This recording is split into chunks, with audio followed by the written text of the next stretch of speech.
por ejemplo, hay un tema que a mí me parece que es importante, es la paternidad. Entiendo que usted es un muy buen papá. ¿Cómo ha sido ese proceso de criar los hijos, de educarlos? Yo tuve la suerte de tener una persona que, siendo sueca, perteneciendo a una cultura completamente diferente a la mía, tenía conmigo una constante sintonía en ciertas cosas centrales, vertebrales, básicas de la educación de los hijos, que se veía en detalles como nunca decirles que las cosas hay que hacerlas o que son así porque yo digo. Siempre había una necesidad de explicarles por qué les pedíamos eso, por qué el camino para llegar a tener desde los dientes limpios hasta la tarea bien hecha del colegio y posteriormente ya en su vida profesional.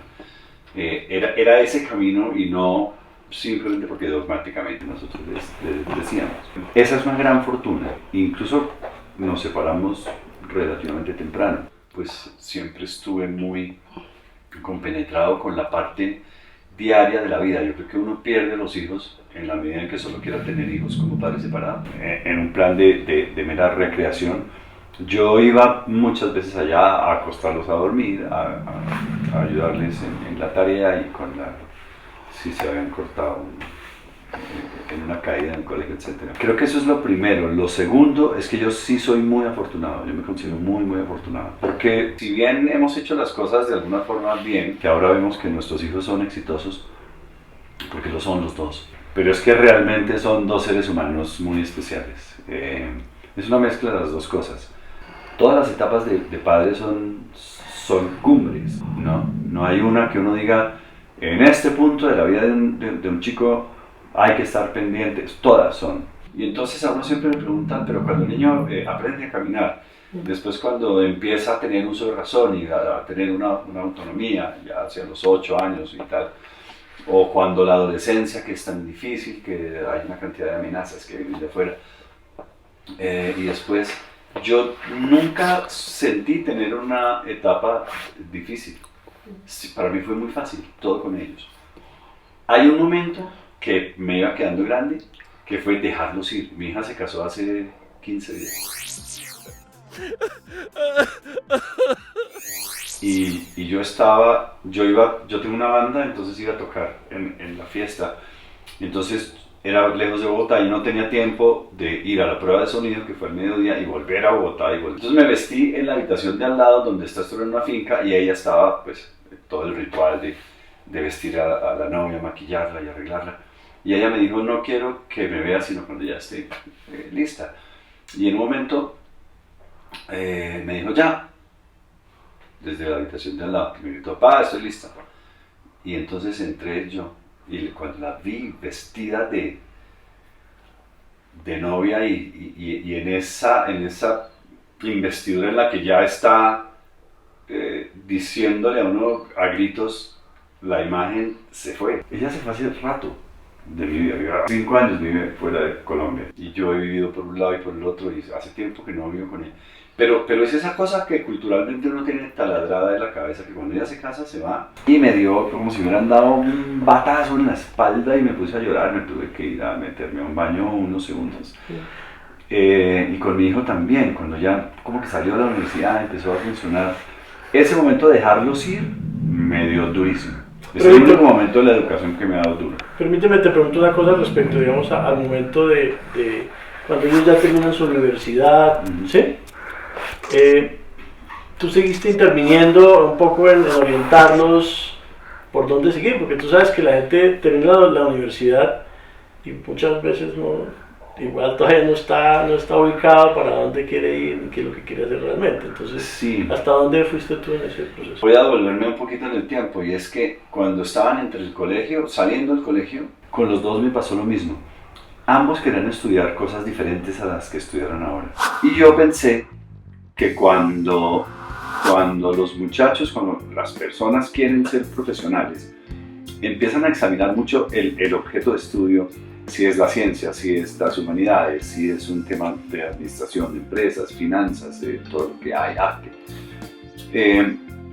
Como que les gustan mucho las materias a estudiar, y a veces es muy importante que a alguien le diga, mire, si usted es ingeniero, las 6 de la mañana lo van a agarrar en esta situación y las 3 de la tarde lo van a agarrar en esta situación, y si usted es escritor, uno tiene un metabolismo. Hay gente que no le gusta madrugar, hay gente que sí. Yo los puse un poco a explorar. Ella quería estudiar biología. Y yo tenía un contacto en el Instituto Smithsoniano de Panamá, que es el cielo, si uno quiere ser biólogo. Entonces estuvo allá metida. Y cuando volvió, me dijo, me encanta, exactamente eso, me encanta como lo que se estudia, pero mi vida no sé si sea esa. Le dije, yo lo sé, yo estudié biología y yo sé cómo es la vida de un biólogo. Uno está todo el tiempo, depende del campo que escoja, va a recoger muestras o viaja, etc. Pero no es una cosa inmediata. La medicina, yo creo que finalmente estudió, tiene un reporte proactivo diario y tiene una dinámica de vida y una adrenalina muy diferente. Entonces le dije, vamos a examinar cómo es la cosa, cómo es la vida del médico. Y nos fuimos donde un amigo mío que le saca a la gente del corazón, y es cirujano cardiovascular. Y esa niña entró en una clínica y uno la ve. Y él también, él quería estudiar cine. Y yo le dije, no, yo creo que el cine es una carrera de posgrado. Yo creo que uno tiene que estar muy formado, sufrido en la vida, más recorrido, para poder tener la vocación de contar historias. Los chinos salen y corren con una cámara y un sonido y unas luces, y es lo último que se necesita. Eso se aprende a manejar en otras circunstancias.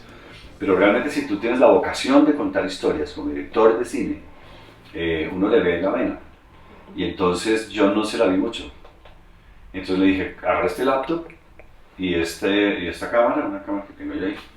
Y le dije, haz películas, haz un corto ya y tal. Pero mientras tanto tratemos de estudiar otra cosa. Mientras te botan 3 novias, se te muere un amigo o algo. Y entonces, y le pedí, esto lo digo muy respetuosamente, pero le pedí que no estudiara comunicación social. Porque me parece que es un espectro demasiado grande. Y entonces apareció la publicidad. Y en el tercer semestre de su carrera lo convocaron a una práctica en una agencia. Y a los 2 meses de estar en la práctica lo contrataron en la agencia porque tiene la pena y él es. Entonces, cuando entran en ese territorio en el que ya empiezan a ver profesionalmente cómo se desenvuelve una persona, ya si se sienten cómodos necesariamente van a ser exitosos, porque uno lo que hace bien lo hace sentir bien y lo hace querer más de eso. Y lo hace ser disciplinado con eso por pura inercia.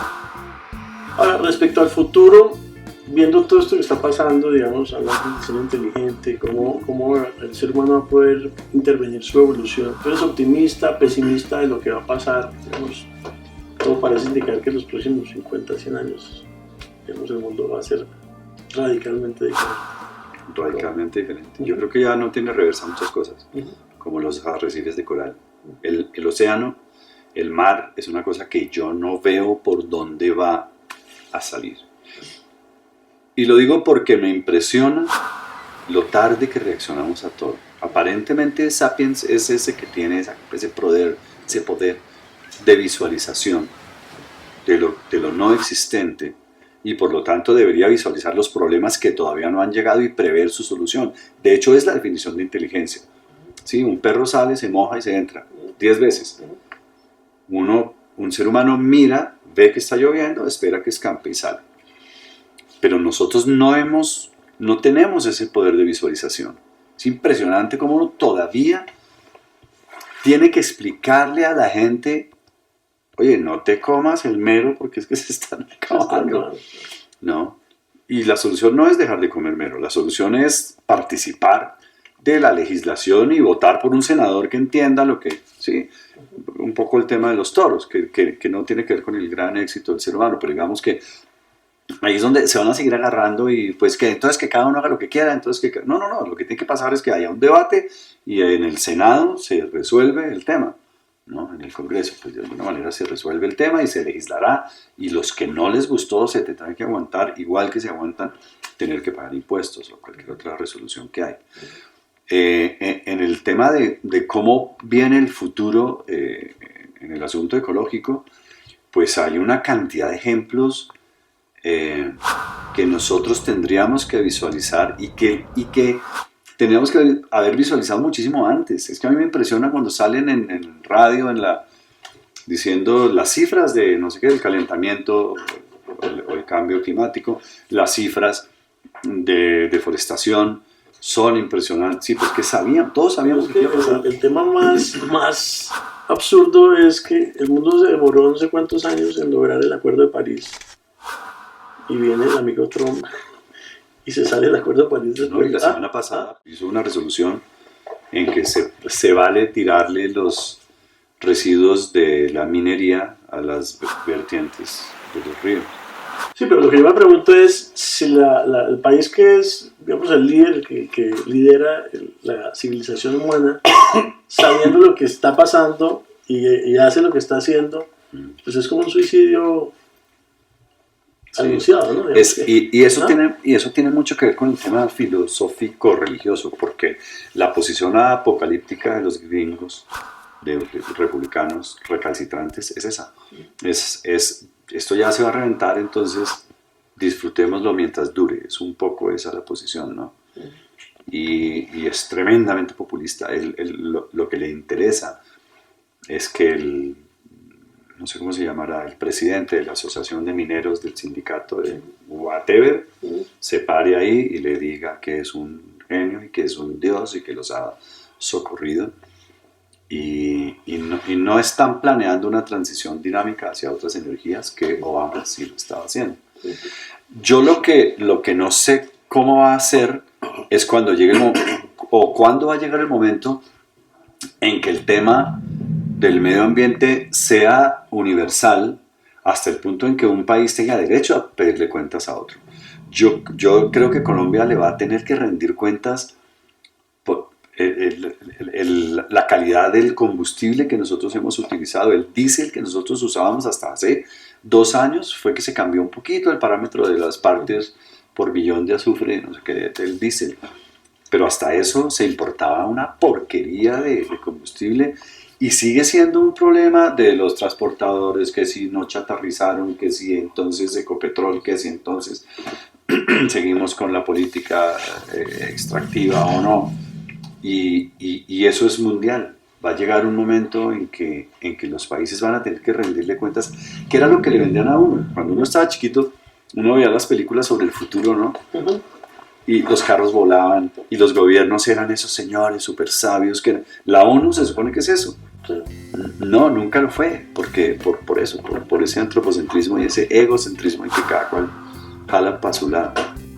Pues yo veo que está supremamente involucrado en todo el tema del equilibrio ecológico, y eso lo haces a través de alguna organización. ¿Cómo funciona eso? Sí, yo tengo un grupo de estudio que se llama Sapiens, que estamos formando una plataforma para explicarle a la gente cosas, que es la reserva Vanderhamen. Los bogotanos no saben, entonces están llenos de mitos y están muy desinformados, y se trata de equilibrar un poquito lo digo lamentablemente con respeto, la mala información que hay por parte de los medios. Y si alguien quiere participar en esa iniciativa, ¿cómo puede hacer?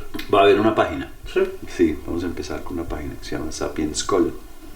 www.sapienscol.com. Ahí se puede hacer alguna cosa activa para tratar de defender nuestro entorno. Si alguien quiere participar, puede, por ejemplo, prestarnos cámaras, edición. Todo el tiempo estamos necesitando recursos para eso. Claro. ¿Y cómo lo van a promover? O sea, la idea es a través de internet, de redes, videos, sí. Redes, Sí, tiene una página, tendrá un canal de YouTube y en Twitter.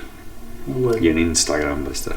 Bueno, finalmente, para no quitarle más tiempo a Víctor, muchísimas gracias, ha sido una conversación muy agradable. No sé si a usted le gustaría transmitir algún tip, algún consejo que pueda ser útil para las personas jóvenes, digamos, dependientes, a ser ya adultos que tienen que construir su vida. ¿Qué consejos les daría? Creo que los muchachos tienen que imaginar cómo va a ser su vida diaria, además del tema del objeto de estudio y de que les gusten las materias. Es muy importante saber si uno tiene la posibilidad de encontrar un área donde uno se sienta necesario y al mismo tiempo sienta que tiene el talento para realizarlo, ¿no es cierto? Porque muchas veces no es lo mismo. Es que se necesita aquí una enfermera, pero a mí no, yo no quiero limpiarle el sudor a nadie. Entonces hay que tener una cierta vocación.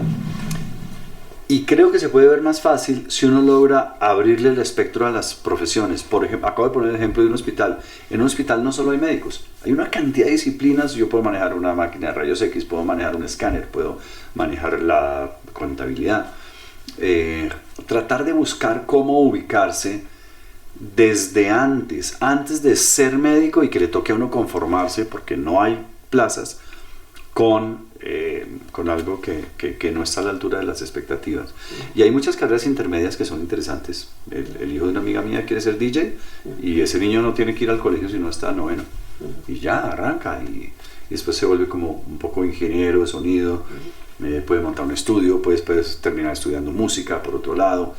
Y hay una cantidad de articulaciones de las distintas carreras que creo que es muy muy importante explorar y no montarse en el bus de las carreras clásicas solamente, porque creo que todavía pasa mucho eso. Bueno, eso tiene que ver también con el aumento de la oferta y el aumento de la cantidad de canales a través de los cuales uno se puede educar, ¿no? Claro, ya no solamente es ir a la universidad tradicional. Exacto, uno puede ir haciendo cursos y cosas. Y lo que yo sí recomiendo es que estudien todos administración, en alguna forma.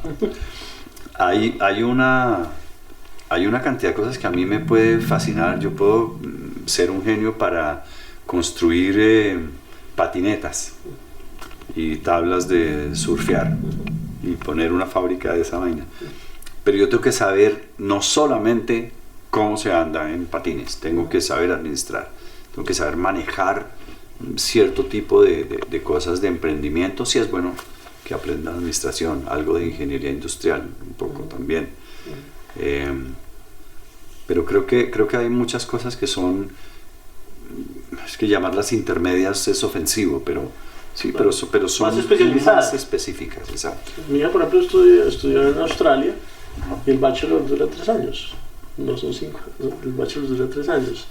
¿Y qué estudió? Ella estudió genética, entonces ella estaba muy inteligente, se graduó con honores, entonces hace un año más y ya queda equivalente, graduada con honores, ya queda equivalente, ahora está haciendo el doctorado. ¿Y no es bióloga? Ella hizo el Bachelor en Science, lo hizo en Australia, y allá entonces uno escoge rápidamente, bueno, en Science hay N alternativas, entonces descubrió genética. Bueno, yo quiero aprovechar porque ya me había empezado a despedir, pero sí hay un tema que me parece importante también tocar, que es el tema de la relación de pareja. ¿Sí? Porque entiendo que hemos tenido una evolución. Yo soy autorizado para hablar de la relación de pareja. No, bueno. Una historia parecida en términos de aprendizaje, digamos, de tener varias parejas en el tiempo. ¿Cómo fue ese aprendizaje? En mi caso, por ejemplo, cuando yo me casé a los 24 años con mi primera esposa, pues estaba muy joven, no sabía nada de la vida, había muchas cosas que no sabía, y obviamente uno, en la medida que pasa el tiempo, va madurando y conociendo y aprendiendo muchas cosas, y obviamente las relaciones posteriores fueron diferentes. Cuéntanos un poquito cómo fue ese camino o cuál es tu visión de cómo debe ser esa relación. Wow, es muy difícil. Yo no soy el menos autorizado para eso, me la paso tratando de aprender un poco, y lo que creo concluir es que es otro mito. Hablando de mitos y de carreras profesionales ortodoxas, creo que hay que salirse un poco de la ortodoxia, y eso sí, si se da, y si no, no. Eso sí es algo que uno no puede forzar. Y he visto gente muy infeliz por pretender quedarse en un sitio, ¿no? Porque se acostumbran el uno al otro. Yo creo que uno es volátil en la medida en que evolutivamente lo es.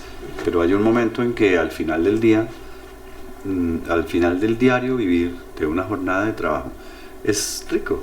Poder tener un teléfono y llamar a alguien, decirle en qué estás y verse con alguien, ¿no? Entonces, creo que finalmente se trata de de que sea divertido. Finalmente se trata de... Y eso lo da la autonomía. Creo que la respuesta a todo, si uno quiere estar solo o si quiere tener una pareja, de todas maneras la respuesta está en la individualidad.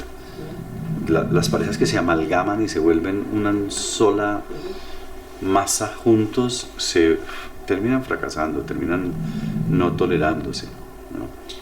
Ojalá cada uno tenga su casa también. Claro. Es más caro, es más costoso. Sí, vale, pues es más chévere uno apoyarse, camine, vamos a vivir juntos y todo, pero bueno, eso también se puede dar, pero en la medida que uno pueda a veces irse para su maloca uno solo allá, para su cambuche y se encierra, puede estar bien para... Es amor, no es sí, dependencia. yo creo que es una... Claro, exacto. Yo creo que es una cosa de ser uno muy, muy honesto desde el comienzo y no abalanzarse sobre todo en cosas que uno cree que ya se dieron y después se da uno cuenta que...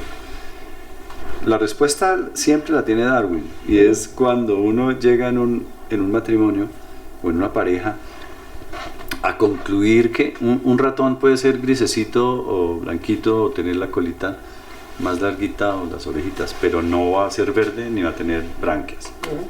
Cuando uno descubre que uno es de una especie diferente. Camilo Durán, ¿sabes quién era? Era íntimo amigo mío y me hizo reír hasta que se murió. Un día metidos entre un carro en La Guajira viendo una tormenta de rayos, sin poder grabar una cosa que estábamos haciendo allá porque no podíamos bajarnos del carro, tomando whisky entre un carro. Entonces yo le dije, cada uno va a decir una frase que le haya dicho a una mujer que lo hizo entender, esto no lo rescata nadie, ¿no?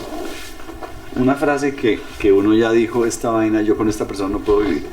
Y me dice Camilo, yo iba una vez para Ibagué en carro con mi mujer y en el boquerón me dice, Camilo, ¿puedes coger menos curvas?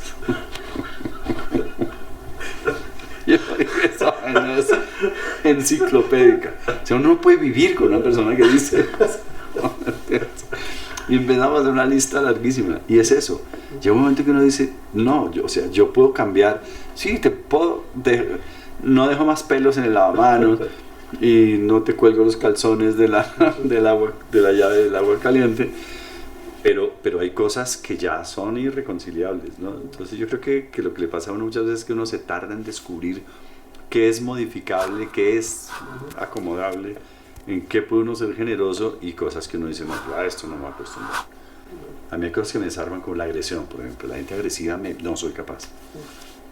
Cuando hay gritos o hay ese tipo de cosas, no sé cómo se maneja eso. La tacañería no puedo. La mala ortografía me cuesta mucho trabajo. Y tonterías ahí. Sí. Bueno, pues Víctor, muchas gracias por Con mucho gusto. por tus conceptos y creo que todo esto sirve mucho para que nos hagamos diferentes, veamos diferentes puntos de vista. Muchas gracias. Bueno.